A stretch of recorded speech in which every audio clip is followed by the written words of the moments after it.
하나님의 말씀은 마가복음 9장 42절입니다. 또 누구든지 나를 믿는 이 소자 중 하나를 실족케 하면 차라리 연자 맷돌을 그 목에 달리우고 바다에 던지움이 나으리라. 아멘. 실족케 한다는 말씀이 단순히 세상살이나 인간관계의 차원이 아니라 우리의 구원과 교회와 신앙생활에 직결되는 말씀임을 우리는 살펴보았습니다. 실족케 한다는 것은 예수님의 품에 안기려고 하는, 하나님의 나라에 들어가려고 하는 어린아이들을 가로막는 신앙과 믿음, 교회 생활과 직결되는 말씀이라는 겁니다.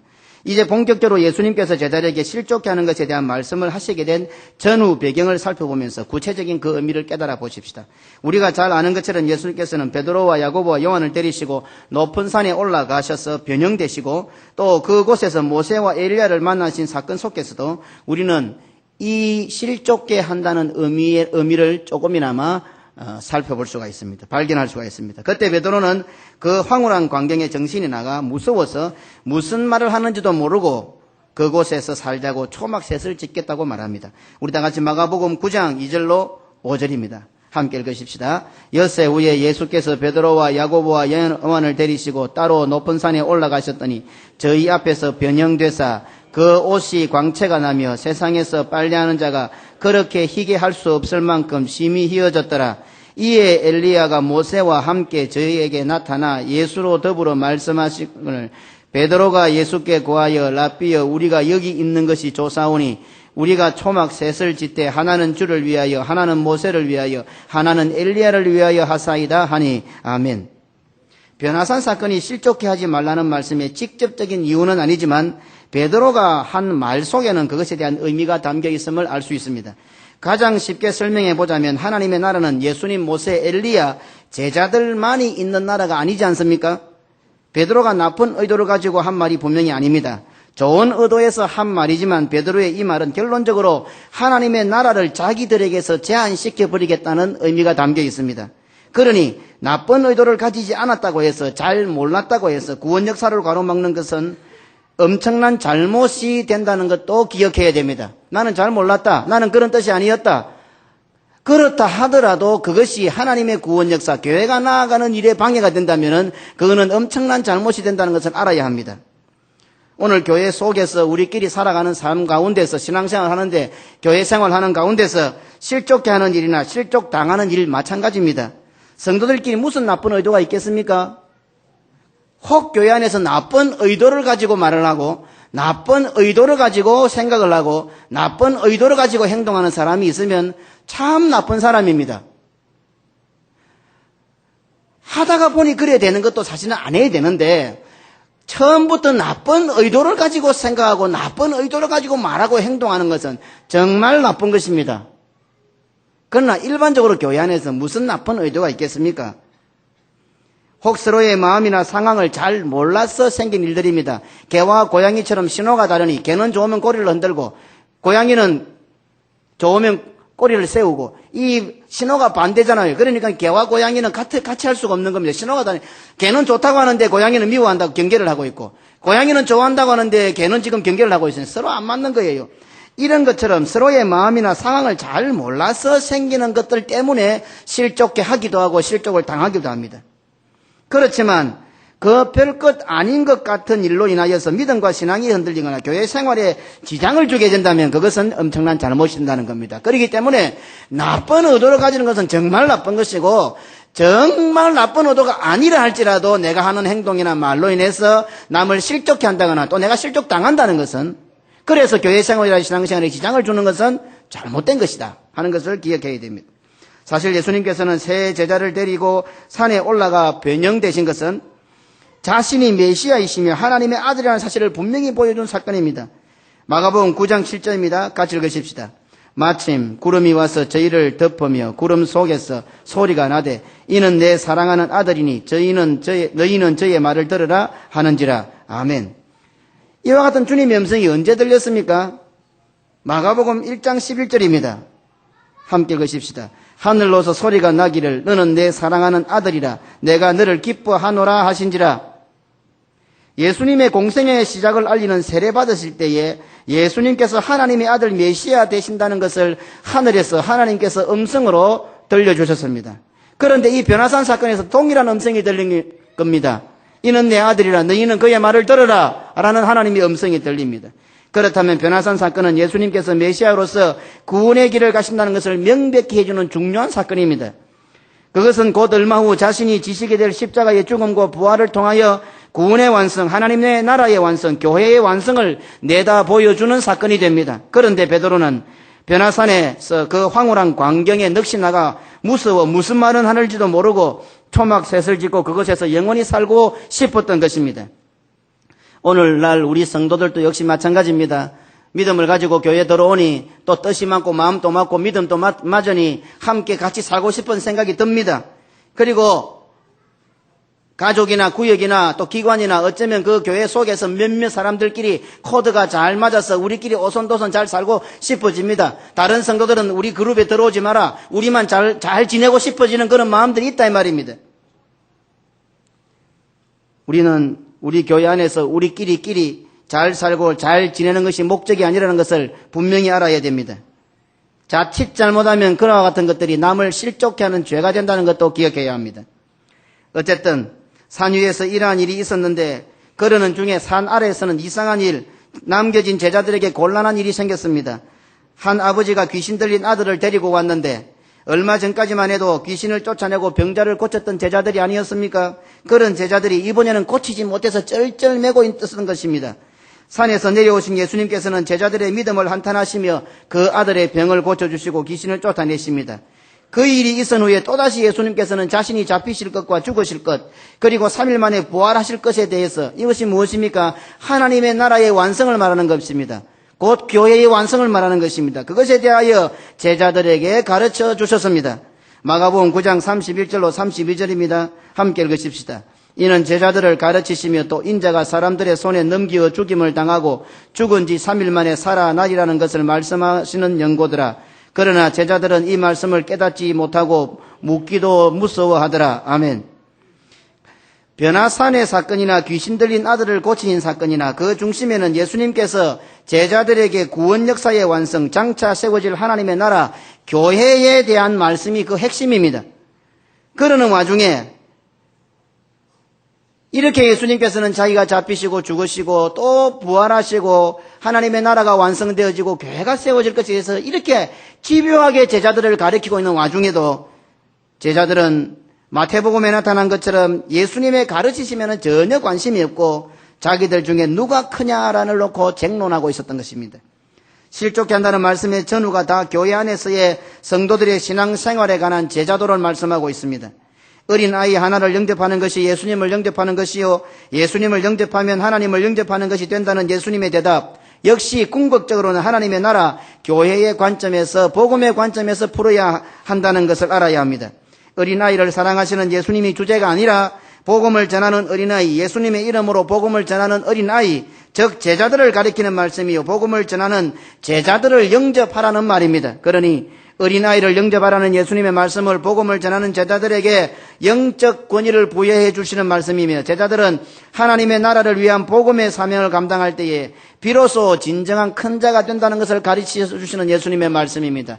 그래서 그들은 나중에 그 예수님의 가르침을 잘 받아서 복음의 사명을 잘 간직하여 또 전하고, 그리하여 그들이 교회의 기초가 되는, 사도가 되는, 하나님의 교회를 세워가는 자들이 되었던 것입니다. 진정 하나님의 교회의, 하나님의 나라에서 가장 큰 자들이 되었던 것입니다. 바로 이 일이 있은 후 예수님을 따르는 제자의 무리에 속하지 않은 어떤 사람이 예수님의 이름으로 귀신을 쫓아내는 것을 제자들이 발견하게 됩니다. 그래서 제자들은 그 사람에게 자기를 쫓든지 아니면 그 일을 못하게 했습니다.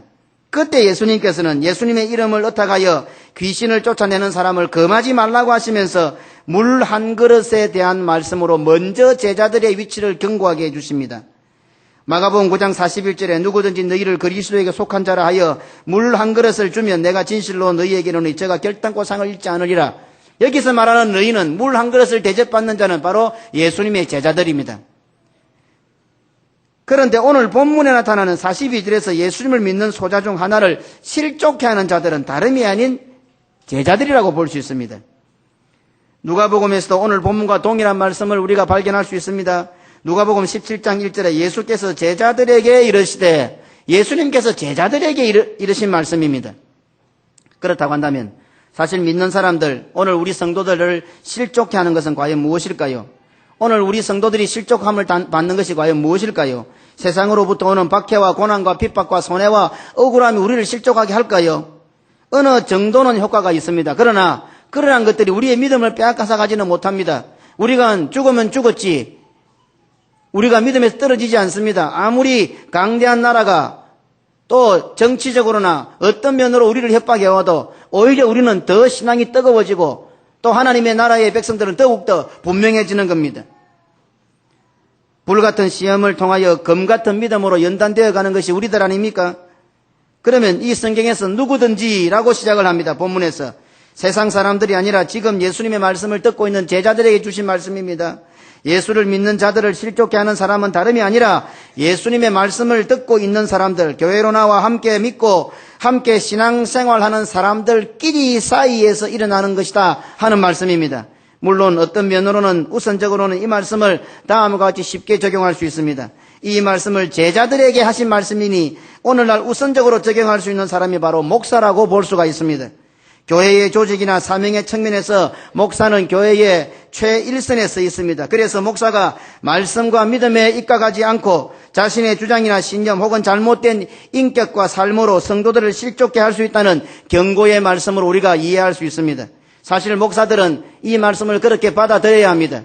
제가 부교육자를 교육시킬 때 간간히 그래 하는 말을 합니다.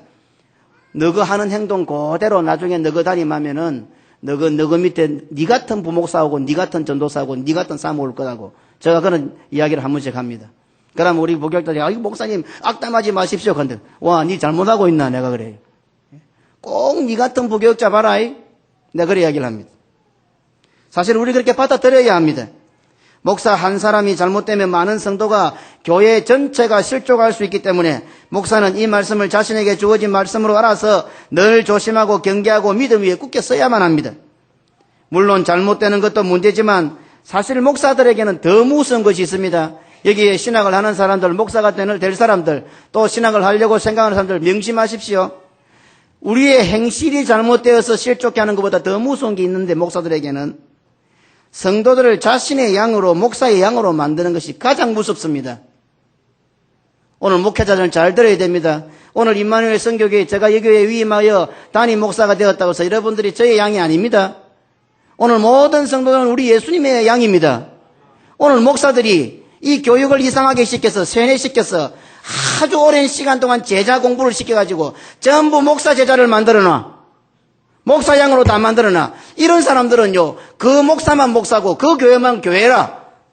다른 데 가면 신앙생활을 못해. 목사들도 정신 차려야 되고 또 성도들도 정신 차려야 됩니다. 이렇게 교육받은 사람들은요, 한평생 교회생활, 신앙생활 잘 적용하지 못합니다.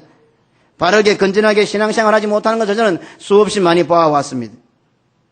한 걸음 더 나아가 교회를 다스리는 장로와 교회의 살림살이와 구제를 돌아보아야 하는 집사 권사들과 교회에 먼저 나왔고 신앙과 믿음이 좋아 보이는 사람들에게 이 말씀을 적용할 수 있습니다. 이러한 사람들이 자칫 잘못한다거나 믿음으로 하지 않고 자신의 경험이나 주장 혹은 생각을 내세우게 될 때에 함께 신앙생활을 하며 뒤따라오는 사명을 이루어가는 다른 성도들을 실족해 할 수 있다는 경고의 말씀으로 받아들여야 합니다. 첫째로 자신이 잘못할 때 주변 성도들이 실족합니다. 앞선 우리들이 잘못하는데 따라오는 뒤에 성도들이 실족을 당한단 말입니다. 계급적으로 주어진 직분은 아니지만 사명을 위하여 우선순위가 주어져서 앞서서 가는 직분이기에 뒤에 따라가는 직분자들은 앞선 직분자들을 볼 수밖에 없습니다. 요단강물을 가를 때에 주님께서는 레위 족속과 제사장들이 벗개를 어깨에 메고 요단강 앞으로 일반 성도들, 백성들과 1km나 떨어져서 쫙 앞서서 그렇게 나아가라고 했습니다. 그러니 수백만 되는 모든 이스라엘 백성들은 저 앞에서 하나님의 법궤를 메고 요단강을 향하여서 발목을 담그고 무릎을 담그고 법궤를 쥐고 짊어서 가는 그 모든 사람들을 모든 백성들은 다 쳐다보고 있었던 것입니다. 계급은 아니지만 직분적으로 앞서가야 하는 사람들이기 때문에 우리의 잘못된 행실 때문에 뒤따라오는 성도들이 실족함을 받는다 이 말입니다. 그러면서도 이럴 경우에 대부분 우리는 어떻게 생각하는가 하면 그것을 죄라고 여기지 않고 나는 좀 부족하다고 생각합니다. 비록 내가 장로가 되었지만, 비록 내가 집사가 되었지만, 뒤에 따라오는 서리 집사나 후배 집사나, 내가 이 교회 온 지 오래되었지만은, 온 지 얼마 안 되는 사람이 나보다 잘할 때에, 그것이 내가 그냥 부족하다고만 생각합니다.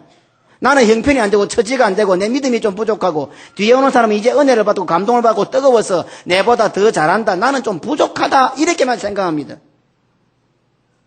하지만 오늘 예수님께서는 본문을 통하여 실족해 하는 것이 단순히 부족한 것이 아니라 바다에 빠뜨려 죽이는 것보다 더 잘못된 것이다라고 말씀합니다. 그러면 어떻게 답하실랍니까? 나는 생각할 때 저 사람보다 좀 못한다, 나는 좀 부족하다라고 생각하고 늘 그것에 대한 이유와 변명이 따라옵니다. 그런데 예수님은 그게 아니다. 네가 잘못하면 네 잘못한 것, 네가 안 한 것 때문에 뒤따라오는 성도들이 실족해 될 때에 그것은 그냥 네가 부족하구나 정도의 차원이 아니라 그 사람을 맷돌을 메어서 바다에 빠뜨려 죽이는 것보다 더 나쁘다. 이렇게 예수님께서 말씀하시면 어떻게 하실란 말입니까? 그러니 오늘 장로가 되고 집사가 되고 권사가 된 자들 아주 중요합니다. 그냥 내 편한 대로 신앙생활하는 자들이 아니란 말입니다. 내가 생각할 때는 내가 좀 부족하니까, 내 형편이 이러니까, 나는 성질이 그래, 성격이 성향이 이러니까 그렇게 생각이 쉽지만 예수님은 그렇게 말씀하지 않았습니다. 혹 너의 잘못된 네가 안 하는 행동 때문에 다른 성도들이 실족하면은 그것은 그 사람을 바다에 빠뜨려 죽이는 것보다 더 나쁘다. 어떻습니까? 정신 차려야 안 되겠습니까? 우리가 먼저 믿었고 오래 믿었고 신앙이 좋고 난보다 더 큰 사명과 직분을 받았다면 정신 차려야 됩니다. 그냥 내가 부족해서 그래 됐다. 아닙니다, 그거요. 주님은 그렇게 생각하지 않으십니다, 오늘 본문은. 우리는 충분히, 목회자는 충분히 그렇게 생각합니다. 그러나 주님은 그렇게 생각 안 해주신다는 겁니다. 그리고 두 번째로, 교회에서 직분적으로나 사명적으로 앞서 있는 자신은 잘 못하는데 뒤따라오는 후배나 성도들이 자기보다 잘할 때에 그 결과가 실족해 할 가능성이 많다는 겁니다. 사실 이것이 오늘 본문의 핵심입니다. 잘들 오늘 이것이 본문의 핵심입니다.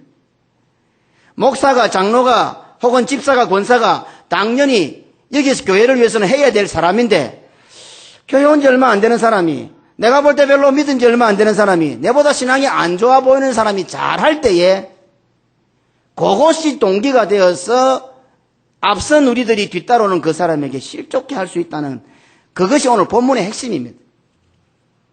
한번 살펴볼까요?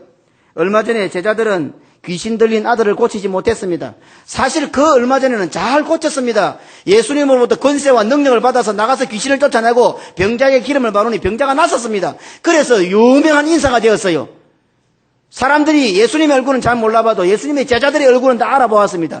그래서 수만 명이 몰려들었고 그 사람들에게 예수님께서는 오병이의 기적을 일으키셨던 거예요. 이렇게 유명해졌고 이렇게 모든 사람에게 인정받았던 제자들이 이제 다 달라붙었는데도 불구하고 귀신을 못 쫓아낸 거라. 그런데 금방 자기들은 귀신을 못 쫓아냈는데 자기를 따르는 사람도 아닌 그야말로 이름도 없는 어떤 사람, 어떤 소자 한 사람이 자기들의 스승인 예수님의 이름을 믿고 그 이름을 가지고 귀신을 딱 쫓아내고 있는 거예요. 이런 상황에서 오늘 예수님께서 이 말씀을 주신 겁니다. 그러면 예수님의 제자들의 입장이 뭐가 됩니까? 예수님의 제자들은 예수님과 함께 살고 함께 먹고 함께 자고 특별 스페셜 교육을 받고 예수님으로부터 권능도 받고 능력도 받고 예수님 따라다니는 사람인데 제자들은 금방 귀신을 못 쫓아냈는데 예수님도 안 따라다니는 사람이, 제자들은 예수님을 위해서 자기 인생 올리는 사람입니다. 건물도 버려두고 배도 버려두고 가족도 버려두고 다 버리고 예수님을 쫓아 올리는 사람들이라. 그런데 이 사람은 자기를 따르는 사람도 아니고 예수님 따르는 사람도 아니라 그냥 따라다니는 무리 속의 한 사람인데 이 사람이 예수님 이름 뭐지 마요 귀신을 딱 쫓아내네. 제자들 입장이 뭐가 됐나 이게 말입니다. 오늘 우리가 제자들이라고 할 때 그런 사람이 내 앞에 딱 나타났다. 나는 금방까지 못했는데, 나는 정말 예수님께서 다 할 수 있는 능력과 권세를 주셨는데도 엄청난 사명을 주셨는데 못하는데 아무것도 아닌 사람이 딱 해본다 이 말입니다. 그러면 우리 꼴이 뭐가 되나 이 말입니다. 오늘 이게 본문의 핵심입니다. 실족해 하는 것에 대한 핵심입니다. 어떻게 되겠어요?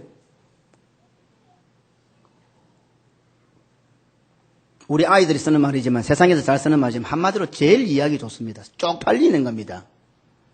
제자들이 막 쪽팔린 겁니다. 쉽게 말하면은. 안 그렇습니까? 자기들은 예수님과 함께 있는데도 귀신을 못 쫓아냈는데 아니 자기 인생 전 인생을 올인하지도 않고 그냥 예수님 따라다니지 않는 제자가 자기 스승인 예수님의 이름을 의지하여 귀신을 쫓아내니까 그야말로 참 꼴이 말이 아닙니다. 이런 상황이 동기가 되어서 오늘 예수님께서는 이 실족게 한다는 말씀을 끄집어내신 것입니다.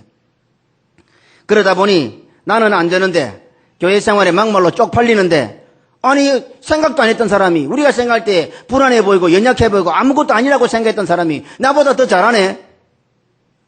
그러면 우리는 당연히 어떻게 됩니까? 격려하고 도와주기보다는 어떻게 됩니까? 오히려 입을 대고 허점을 찾고 자신이 하지 않는 것을 정당화시키는 쪽으로 행동을 하게 됩니다. 생각이 딱 돌아갑니다. 지난 시간에 오후 창예배에 우리 정모사님 오실 때 선수 기직인다는 말을 우리가 들었죠. 딱 선수 기직이려고 작정을 딱 하게 됩니다. 그리고는 결국에는 하나님의 나라인 교회에 대한 불평으로 딱 이어지게 됩니다. 교회의 사명적인 측면에서 볼 때에 몸의 지체가 다양하듯이 사명도 다양합니다. 그래서 내가 잘 못하는 분야라고 해서 그것 때문에 상처를 받는다든지 그래서 아예 그 분야를 못하도록 하는 것은 매우 잘못된 신앙 자세입니다. 일반적인 성도들은 자신이 잘 못하고 다른 사람이 잘하는 것 때문에 상처를 받는다든지 부담을 가진다든지 힘들어하지 않습니다. 우리 교회에 나온 지 얼마 안 된 사람, 서리집사 다닌 사람 이런 분들이 정교인 수행회를 참석하지 않는다고 해서 남들은 다 참석하는데 나는 못한다고 해서 상처를 받고 그 사람을 미워하지 않는단 말입니다. 나는 장로인데 나는 집사인데 나는 목사인데 나는 중직자인데 나는 못하는데 다른 사람이 잘할 때 신경이 쓰이는 수밖에 없는 거예요. 우리 주님이 그래 만들어 놨습니다. 교회가 그렇게 조직이 되도록 주님께서 만들어 놓았습니다. 일을 하기 위하여 세움을 받은 자들은 가만히 있는데 일반 성도들이 잘하게 될 때 그때 이상한 부담이 생기기 시작한다는 말입니다. 그리고 괜히 힘들어요. 괜히 힘들어진다니까. 연약한 자들이 힘을 얻고 잘하면 좋아야 건데 처음에는 좋은 듯 하다가 나중에는 괜히 내가 힘들어져. 그것 때문에. 그런데 문제는 그와 같은 상황이 자신을 돌아보고 회개하고 자신을 채찍질하여 신앙생활에 박차를 가하는 기회로 삼으면 되는데 일반적으로 그렇게 잘 안 되더라는 겁니다. 오히려 선수 기죽이는 행동을 시작하는 겁니다. 이유를 찾고 명분을 찾아서 일하는 사람들에게 잔소리를 늘어놓습니다. 물론 분명히 타당하고 일리가 있는 주장을 내세웁니다. 왜? 그 사람들은 교회를 잘 아니까. 어쩌면 뒤에 온 사람들은 교회를 잘 모르니까 문덕문덕 막 자기 하고 싶은 대로 열심을 내서 이것도 하고 저것도 하고 막 하고 싶어요. 그런데 앞선 우리 장모님이나 집사님이나 권사님들은 교회를 잘 아니까 전체를 잘 아니까 전체를 아우러 가야 되니까 그것에 대한 이유는 분명히 일리가 있습니다. 하지만 그것에 대한 결론을 보십시오. 그래서 교회는 세상의 법칙하고 다르다는 겁니다. 그것이 교회나 그 사람이나 또한 자신에게 어떤 도움이 되었습니까? 그러한 생각만 가져도요, 이상하게 결과로 딱 가보면은 자기 자신도 그 일로 인하여 슬럼프에 빠져버립니다. 이상하지 않습니까? 그런 거 체험 안 해보셨습니까?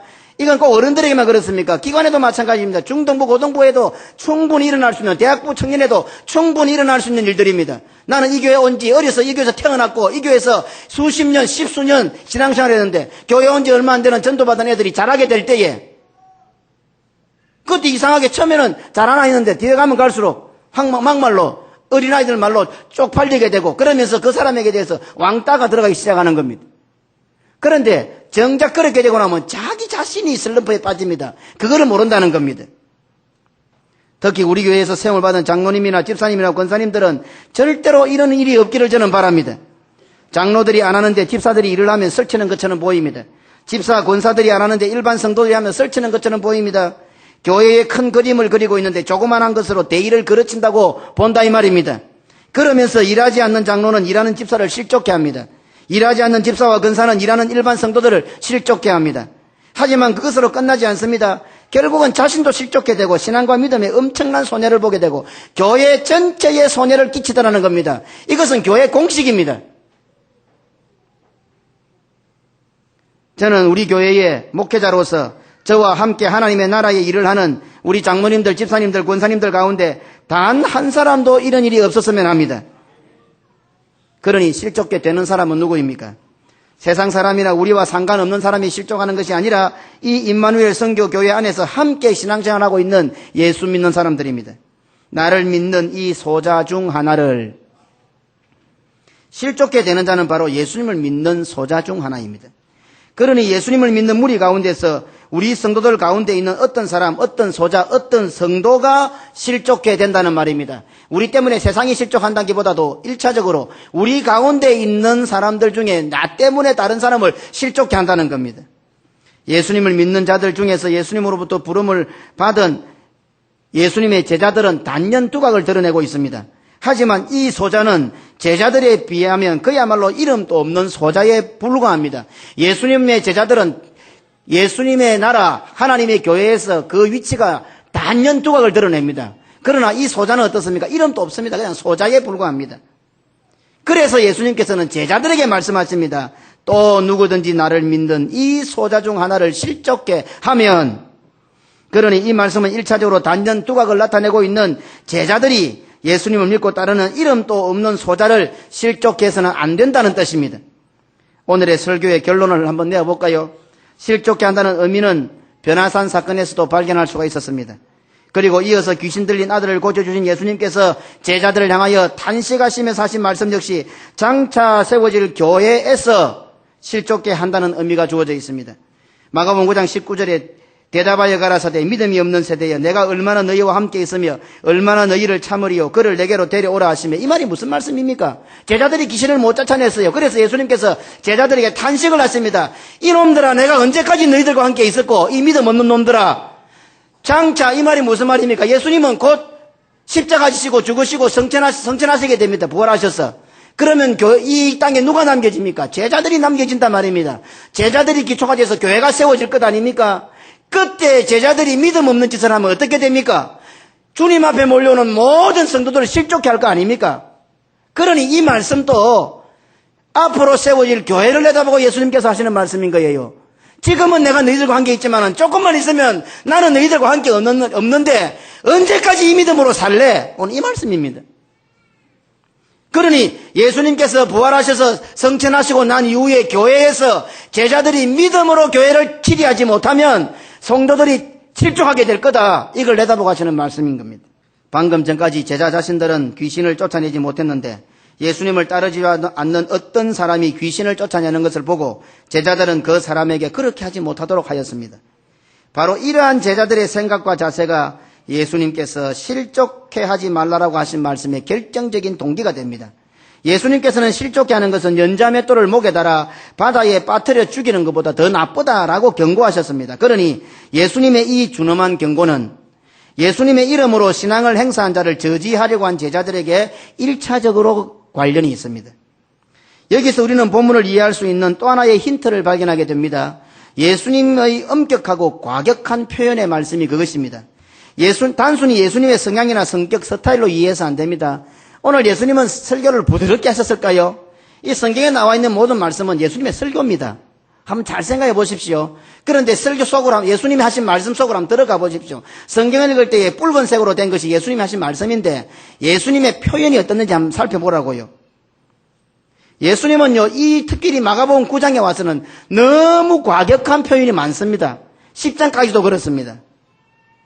그러니 예수님의 표현이 과격하고 예수님의 표현이 엄중한 만큼 그 속에는 예수님의 스타일이 그렇다, 예수님의 성격이 그렇다, 예수님의 설교 성향이 그렇다가 아니고 그렇게 과격하고 엄격한 표현이 들어가 있다는 것은 우리가 꼭 알아야 된다는 말입니다. 절대로 잊어버리지 말거라. 어떤 때는 상상을 초월할 정도의 과격한 표현이 나옵니다. 왜 그런 말씀하실까요? 절대로 잊어버리지 마라. 엄청나게 중요한 말씀입니다. 이 말씀입니다. 그래서 어떻습니까? 오늘 이 21세기에 이 쪼매난 목사가 나와서 고래고래 고함을 지르고 우리 애들 나와서 코미디를 해도 이 목사 표현할 때는 막 고함 지르는 거 막 표현을 합니다. 예? 제가 고함을 많이 지르는지 몰라도. 예? 이것도 마찬가지입니다. 목사가 고래고래 고함을 치고 욕을 하고 입에 담기도 거북스러운 표현을 할 때에 목사인 저는 무슨 그리 속이 좋겠습니까? 그러니 고함 치는 걸 보고 와 우리 목사님 스타일이 그래 고함 쳐 성향이 그래서 이렇게만 생각하지 마시고 그 속에는 정말 중요한 의미가 담겼구나 이렇게 받아들이면 얼마나 은혜가 되겠어요. 오늘 본문에 나타난 예수님의 과격하고 엄격한 표현은 예수님으로 하여금 십자가의 길을 포기하도록 권면하고 있는 베드로에게 하셨던 준엄한 무서운 말씀과 일치합니다. 마가복음 8장 33절 보십시다. 함께 읽겠습니다. 시작.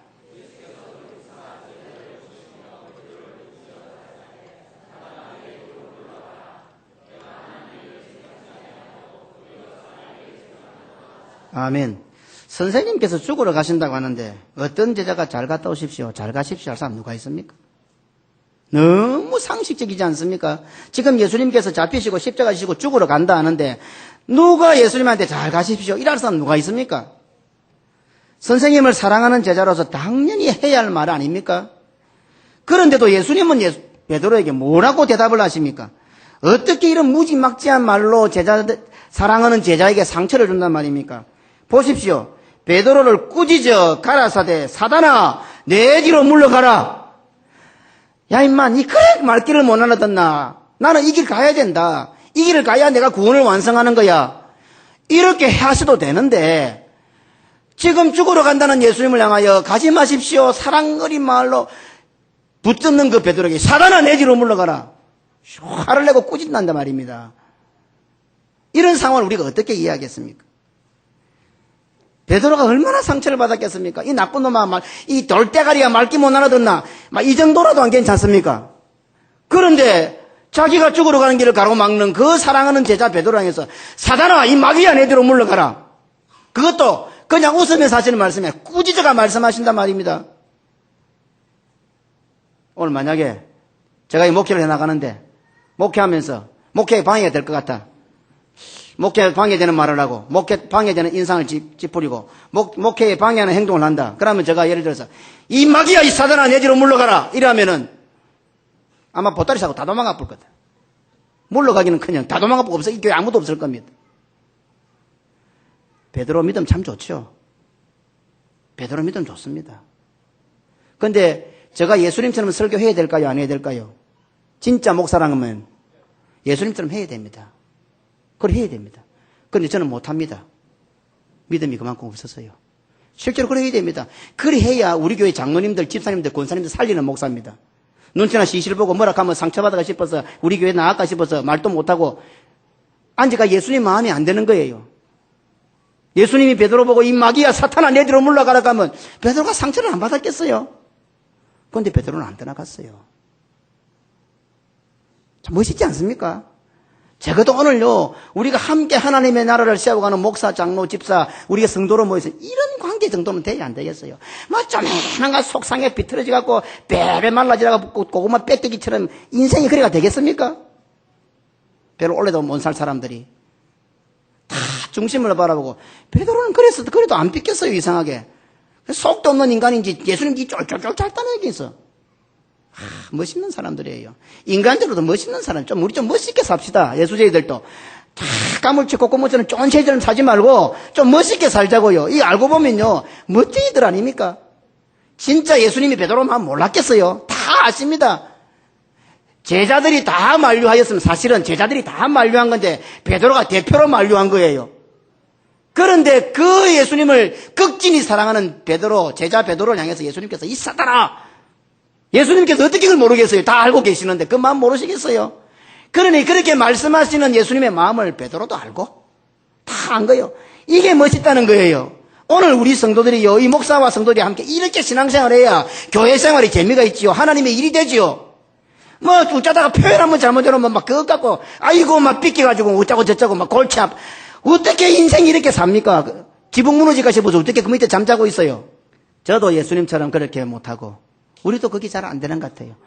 정말 제가 예수님처럼 설교해야 안 되겠습니까? 그래야 하나님을 감동시키고 그래야 하나님 일이 될 거 아니에요. 그게 진짜 교회 아니겠어요?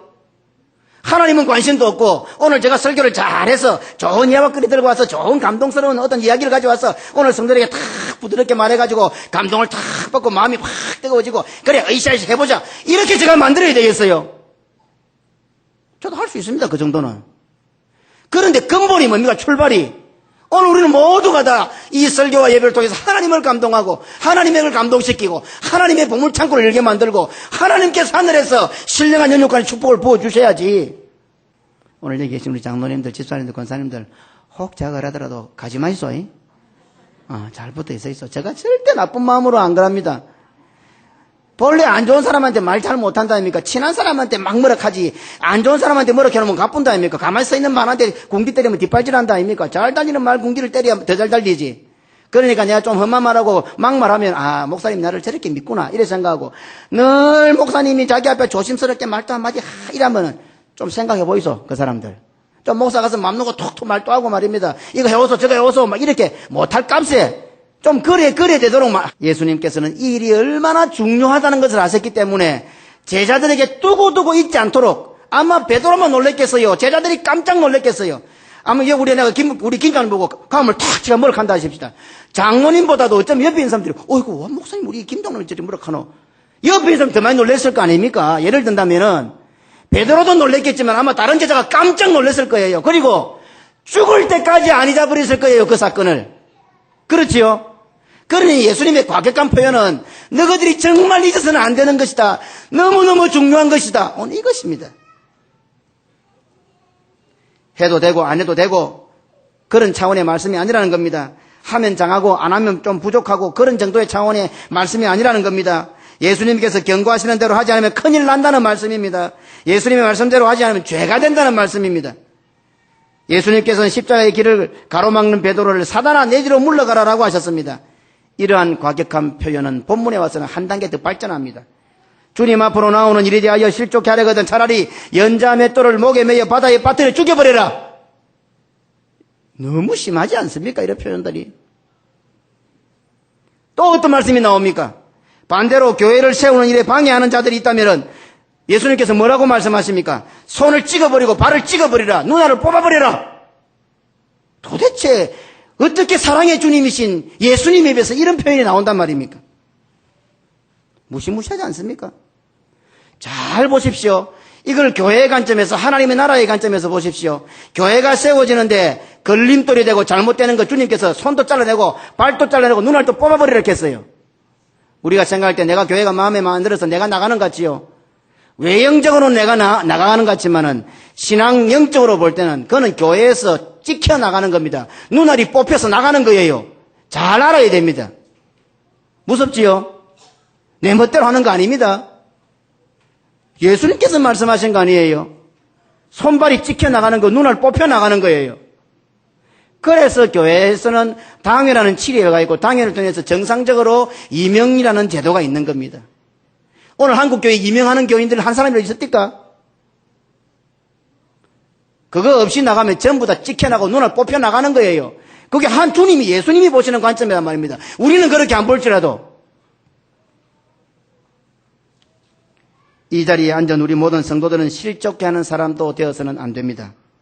다른 한편으로는 교회에서 찍혀 잘려나가는 손과 발이 되어서도 안 되고 뽑혀 나가는 눈알이 되어서도 안 됩니다.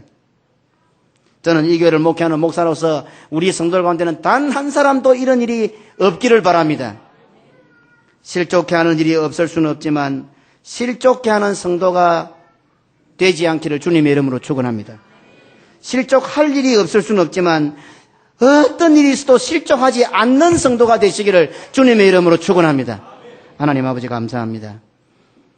2000여 년 전에 예수님께서는 오늘 우리가 교회로 살아갈 때에 이런 일이 반드시 있을 줄 알고 미리 말씀으로 경고해 주셨는데 우리는 이 말씀을 우리의 신앙과 믿음과 교회와 복음과 구원과는 상관없는 그냥 인간관계 정도로 취급하고 별로 그 말씀에 귀를 기울이지 않았습니다.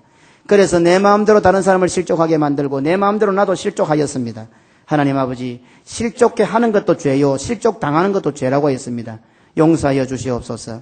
하나님 부족한 종이 감히 이 교회 성도들을 위해서 구합니다. 우리 성도들 가운데는 남을 실족해 하는 성도도 없게 하시고 또 실족함을 당하는 성도도 없게 은혜를 더하여 주옵소서. 어떻게 안 그렇겠습니까? 우리는 허점투성이고 모난투성인데 그냥 한 바퀴만 돌아도 남을 실족해 하고 또 내 중심으로 살기 때문에 남이 뭐 말 한마디 눈빛 하나에도 실족함을 받는 우리들 아닙니까? 하나님의 은혜가 없으면 성령의 능력이 없으면 우리는 실족해 하고 실족당할 수밖에 없는 연약한 존재들입니다. 이 시간 성령님께서 함께 하시고 장중에 붙들어 주시옵소서. 그래서 이 말씀을 기억하고 실족을 하는 것도 죄요 실족 당하는 것도 죄라는 것을 기억하여서 늘 깨어 경성케 하시고 말씀 위에 굳게 서서 믿음의 정진을 가하는 우리 모든 성도들이 될 수 있도록 은혜를 더하여 주옵소서. 특별히 이 개금 땅에 또 이 시대에 같은 동시대에 저를 목사로 세우시고 또 우리 장로님들, 집사님들, 권사님들 또 성도들을 세우셔서 함께 하나님의 나라를 이루어가게 하사오니 우리들도 그 예수님의 말씀을 늘 기억하면서 서로 실족해하지 않고 실족당하지 않고 마음과 뜻을 같이하여 하나님의 나라를 굳건하게 세워가는 우리 모두가 되게 하시고 그리고 인생의 좋은 신앙의 동반자가 되게 하시며 부족한 종의 목회사에게 마지막에 목회를 추억할 때에 하나님 우리 주님의 보좌 앞에서 우리 이 장로님이 이 집사님이 이 권사님이 나에게 물 한 그릇 대접한 자입니다라고 그렇게 정언을 하고 함께 주께 주시는 영광에 참여하는 그런 복된 성도들이 다 될 수 있도록 우리 주님 역사하여 주옵소서. 구주 예수님 이름으로 기도드리옵나이다. 아멘. 우리 주 예수 그리스도의 은혜와 아버지 하나님의 무한하신 사랑과 성령의 교통위로 축복 인도하심이 임마누엘 성교교회로 함께 나와 한평생 함께 주의 뜻을 이루어가며 주의 몸된 교회를 세워 구원의 역사를 잘 감당하며 하나님의 뜻을 이루어 작정하는 우리 모든 성도들 머리 위에 영원토록 함께 있을지어다. 아멘.